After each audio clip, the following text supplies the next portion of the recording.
বিশেষ খবর। লোকসভা ভোটে দ্বিতীয় দফার জন্য মনোনয়ন পেশের সময়সীমা আজ শেষ হচ্ছে। এই দফায় রাজ্যে দার্জিলিং, বালুরঘাট ও রায়গঞ্জ আসনে ভোট গ্রহণ 26 এপ্রিল। লোকসভা ভোট অবাধ ও শান্তিপূর্ণ রাখতে বিভিন্ন দপ্তর ও কেন্দ্রীয় এজেন্সির মধ্যে নিবিড় সমন্বয় ও সহযোগিতা সুনিশ্চিত করতে নির্বাচন কমিশন রাজ্য প্রশাসনকে নির্দেশ দিয়েছে। উত্তরবঙ্গে জনসভার মধ্যে দিয়ে রাজ্যে আজই প্রচার শুরু করছেন প্রধানমন্ত্রী। মুখ্যমন্ত্রীও আজ উত্তরবঙ্গে জনসভা করবেন। দাড়িভিট কাণ্ডে এনআইএ তদন্তে সিঙ্গেল বেঞ্চের নির্দেশ বহাল ডিভিশন বেঞ্চে। প্রবল গরম ও তাপপ্রবাহের পূর্বাভাসের প্রেক্ষিতে রাজ্য সরকার সাধারণ মানুষকে সতর্ক থাকার পরামর্শ দিয়েছে। আইএসএল ফুটবলে ইস্টবেঙ্গল 4-2 গোলে কেরালা ব্লাস্টার্সকে হারিয়ে দিয়েছে। আইপিএল ক্রিকেটে দিল্লি ক্যাপিটালসকে হারিয়েছে কলকাতা নাইট রাইডার্স। আর সে বিস্তারিত খবরে। লোকসভা ভোটে দ্বিতীয় দফার জন্য মনোনয়ন পেশের সময়সীমা আজ শেষ হচ্ছে। এই দফায় রাজ্যে দার্জিলিং, বালুরঘাট ও রায়গঞ্জ আসনে ভোট গ্রহণ 26 এপ্রিল। বালুরঘাটের বিজেপি প্রার্থী দলের রাজ্য সভাপতি সুকান্ত মজুমদার গতকাল মনোনয়নপত্র পেশ করেন। এক বর্ণাঢ্য পদযাত্রায় তার সঙ্গে জেলা শাসকের দপ্তরে যান ত্রিপুরার মুখ্যমন্ত্রী ডক্টর মানিক সাহা, বালুরঘাটের বিজেপি বিধায়ক ডক্টর অশোক লাহিড়ী সহ দলীয় নেতা কর্মীরা। দার্জিলিং কেন্দ্রে মনোনয়ন পেশ করেছেন বিজেপি প্রার্থী রাজু বিস্তা। রায়গঞ্জ আসনে বাম সমর্থিত কংগ্রেস প্রার্থী হিসেবে মনোনয়ন জমা দিয়েছেন আলী ইমরান রামজ। তার আগে বিশাল একটি মিছিল রায়গঞ্জ শহর পরিক্রমা করে। আসন্ন লোকসভা নির্বাচন ও বিধানসভার উপনির্বাচন অবাধ ও শান্তিপূর্ণ রাখতে রাজ্য প্রশাসনকে সংশ্লিষ্ট দপ্তর এবং কেন্দ্রীয় এজেন্সিগুলির মধ্যে নিবিড় সমন্বয় ও সহযোগিতা সুনিশ্চিত করতে নির্বাচন কমিশন নির্দেশ দিয়েছে। মুখ্য নির্বাচন কমিশনার রাজীব কুমার গতকাল বিভিন্ন রাজ্যের মুখ্য সচিব, পুলিশের ডিজি এবং কেন্দ্রীয় এজেন্সির শীর্ষ আধিকারিকদের সঙ্গে ভার্চুয়াল বৈঠক করেন। এ রাজ্যের মুখ্য সচিব ভগবতী প্রসাদ গোপালিকা ও ডিজিপি সঞ্জয় মুখোপাধ্যায় বৈঠকে যোগ দেন। কোন অবস্থাতেই ভোটাররা যেন ভয় না পান তা সুনিশ্চিত করতে আন্তঃরাজ্য ও আন্তর্জাতিক সীমানায় সুরক্ষা এবং প্রতিবেশী রাজ্যগুলির সঙ্গে নিরাপত্তা সংক্রান্ত সমন্বয় বৃদ্ধি করতে নির্বাচন কমিশনার নির্দেশ দিয়েছেন। Everybody is looking towards us. We being the largest, we being the oldest democracy, we are committed to deliver an absolutely spotless elections in an absolutely free and fair environment with a level playing field. স্পর্শকাতর booth ছাড়াও সীমান্তবর্তী জেলাগুলিতে পর্যাপ্ত কেন্দ্রীয় বাহিনী মোতায়েন করতে হবে।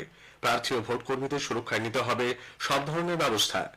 এদিকে পশ্চিমবঙ্গের জন্য নিযুক্ত বিশেষ সাধারণ পর্যবেক্ষক অলোক সিনহা গতকাল কলকাতায় এসেছেন। রাজ্যের মুখ্য নির্বাচনী আধিকারিক আরিজ আফতাব ও নির্বাচন দপ্তরের কর্তা ব্যক্তিদের সঙ্গে বৈঠক করেছেন তিনি। প্রথম দফার 3 জেলায় নির্বাচন নিয়ে মূলত কথা হয়েছে। কোচবিহারের 85% বুথকে স্পর্শকাতর হিসেবে চিহ্নিত করে সেখানে প্রয়োজনীয় বাহিনী মোতায়েনের সিদ্ধান্ত হয়েছে। প্রথম পর্যায়ে 3 আসনের জন্য মোট 336 কোম্পানি বাহিনী প্রয়োজন বলে আলোচনায় উঠে এসেছে।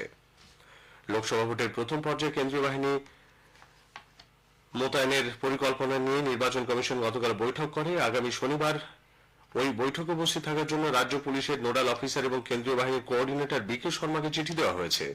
রাজ্যের প্রথম দফার ভোটে সব বুথে কেন্দ্রীয় বাহিনী থাকা নিয়ে অনিশ্চিত। নির্বাচন কমিশন সূত্রে খবর, প্রথম দফার 3টি আসনে কেন্দ্রীয় বাহিনী দিয়ে ভোট করাতে প্রায় 350 কোম্পানি বাহিনীর প্রয়োজন। রাজ্যে লোকসভা ভোটের জন্য প্রচার অভিযান রীতিমতো জমজমাট।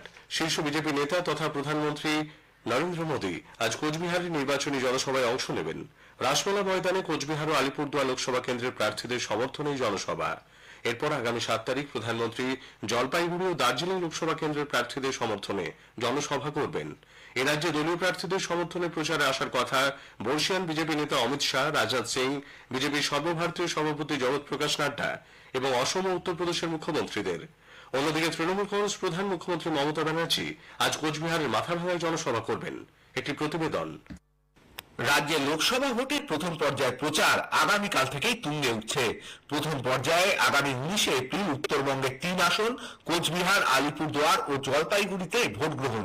তার আগে এই আসনগুলিতে দলীয় প্রার্থীদের জন্য ভোট প্রচারে নামছেন যুযুধান 2 শিবির তৃণমূল কংগ্রেস এবং বিজেপির 2 সর্বোচ্চ নেতা।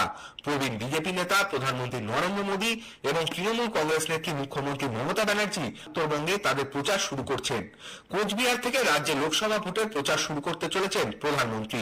কেন্দ্রীয় স্বরাষ্ট্র প্রতিমন্ত্রী ও বিজেপি প্রার্থী নিশীথ প্রামাণিকের হাই ভোল্টেজ কেন্দ্র কোচবিহারের রাসমেলা ময়দানে সভা করবেন নরেন্দ্র মোদী।